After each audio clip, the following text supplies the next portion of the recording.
Je suis tout à fait d'accord. Il y a eu quelques bévues, quelques problèmes, quelques défaillances dans les relations. Je le regrette vivement. Mais comme vous le savez, c'est la raison d'État qui dominait, qui prévalait.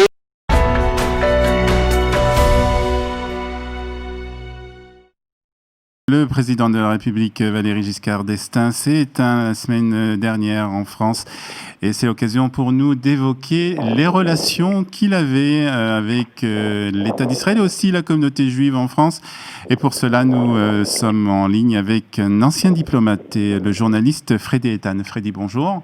Oui, bonjour. Merci d'être avec nous ce matin sur Studio Qualité. Alors d'abord, dans quelles circonstances est-ce que vous avez rencontré le président Valéry Giscard d'Estaing ?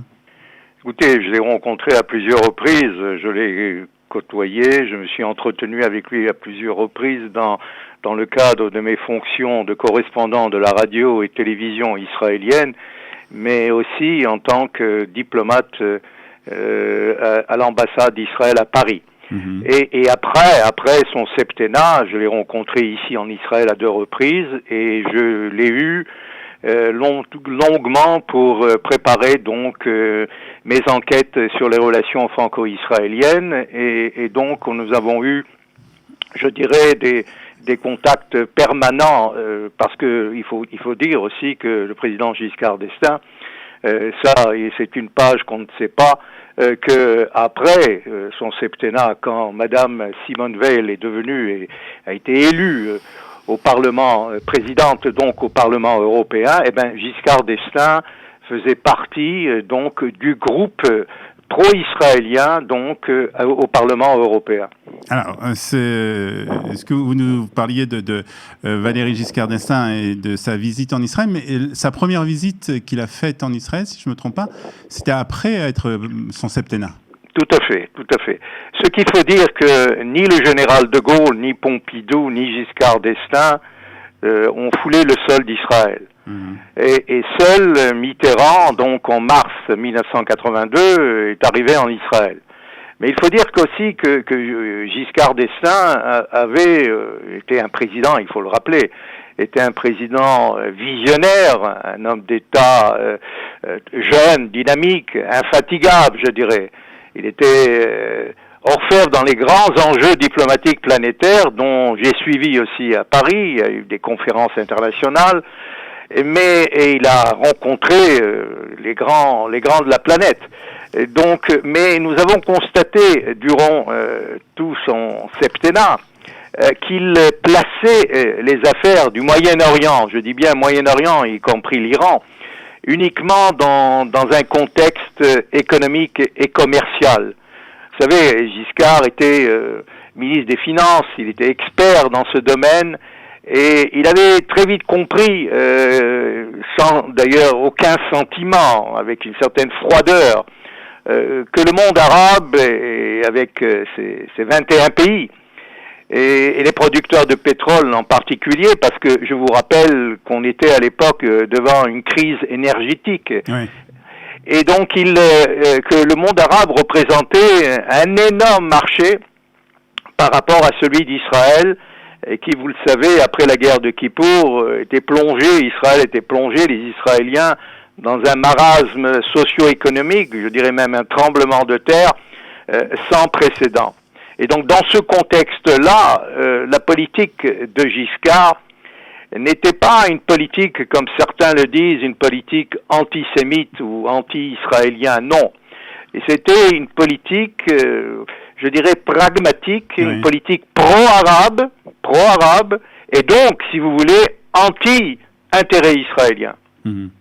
Comment qualifieriez-vous les rapports qu'avait Valéry Giscard d'Estaing avec l'État d'Israël et puis aussi la communauté juive en France ? Écoutez, il faut dire que puisqu'il a compris que le marché arabe était important, il a commencé d'ailleurs à créer à Paris l'Institut du monde arabe.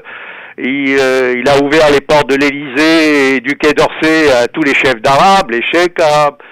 Et la première chose qu'il a fait, c'est qu'il a envoyé Jean Sauvagnargues, son chef de la diplomatie, rencontrer Yasser Arafat à Beyrouth. C'était la première fois d'ailleurs, qu'un chef d'un gouvernement occidental rencontre Yasser Arafat, que je vous rappelle à l'époque était considéré comme non seulement l'ennemi numéro 1 d'Israël, mais aussi comme effectivement un terroriste, un chef terroriste. Et donc il y a eu ceci, et il y a eu donc cette affaire qui a bouleversé évidemment les relations.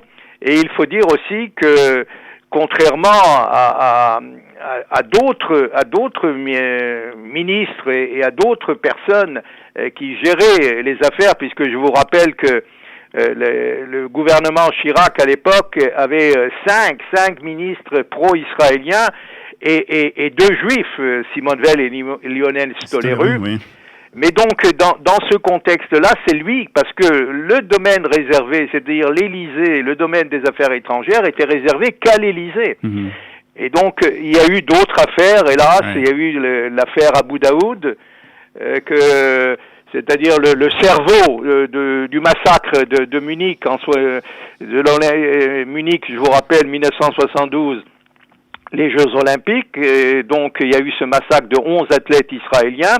Le Mossad avait averti donc la DST de l'époque pour sa présence à Paris. On l'arrête et puis on le relâche, bien qu'il y ait eu une demande d'extradition de la part de l'Allemagne, puisqu'il s'agissait donc de Munich et d'Israël. Mmh. Et pour la première fois, un ambassadeur d'Israël, à l'époque Mordechai Gazit, est rappelé à Jérusalem. C'était vraiment une cassure dans les relations entre les deux pays. Et puis il y a aussi cette affaire de l'arrivée en France de l'ayatollah Khomeini.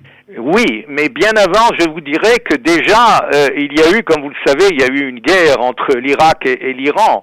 Et Giscard, avec Chirac aussi, a choisi l'Irak. Et il a doté l'Irak d'une centrale nucléaire, et qu'Israël, en juin 81 a détruit par l'aviation israélienne. Mais avec Ayatollah Khomeini à Neuf-le-Château, près de Paris, donc accorder l'asile politique a complètement changé, je dirais, la donne géopolitique jusqu'à présent, c'est-à-dire 35 ans, 36 ans après. Et donc Giscard, qui avait de bonnes relations d'ailleurs avec le Shah, il avait reçu au palais de Versailles à l'époque, je me souviens, en grande pompe. Et puis quelques mois après, il le lâche, et comme d'ailleurs le président Carter, et donc Khomeini arrive, et c'est la révolution islamique, et qui a des répercussions jusqu'à ce jour, donc avec le Hezbollah, avec les problèmes que nous avons avec le projet nucléaire iranien. Et donc, dans le projet nucléaire iranien, comme dans le projet nucléaire irakien, les Français, Chirac et Giscard à l'époque, comme aujourd'hui le président Macron, pensent qu'il s'agit donc on peut négocier donc avec l'Iran, on peut avoir de bonnes relations parce qu'il y a des gages, il y a des garanties que l'Iran ne se doterait pas, donc ne fabriquera pas donc une bombe atomique. Frédéric Tan, pour terminer, lorsque vous avez rencontré Valéry Giscard d'Estaing après son septennat, est-ce qu'il a eu des mots on va dire entre guillemets, de remords par rapport un peu à son comportement par rapport à Israël? Oui, puisque je vous ai dit, il faisait partie donc du groupe d'amitié européen, israélien, européen, et aussi il me disait... Je suis tout à fait d'accord. Il y a eu quelques bévues, quelques problèmes, quelques défaillances dans les relations. Je le regrette vivement. Mais comme vous le savez, les affaires de l'État, et avant tout, c'est la raison d'État qui dominait, qui prévalait donc sur d'autres sentiments. Ce qui frappe aussi concernant la communauté juive de France, il faut le dire aussi, que Giscard avait de très bonnes relations avec le grand rabbin Kaplan et beaucoup plus qu'avaient les présidents du CRIF à l'époque à Disteg et Alain de Rothschild. Donc il pensait que les Juifs étaient donc une communauté qui était avant tout française.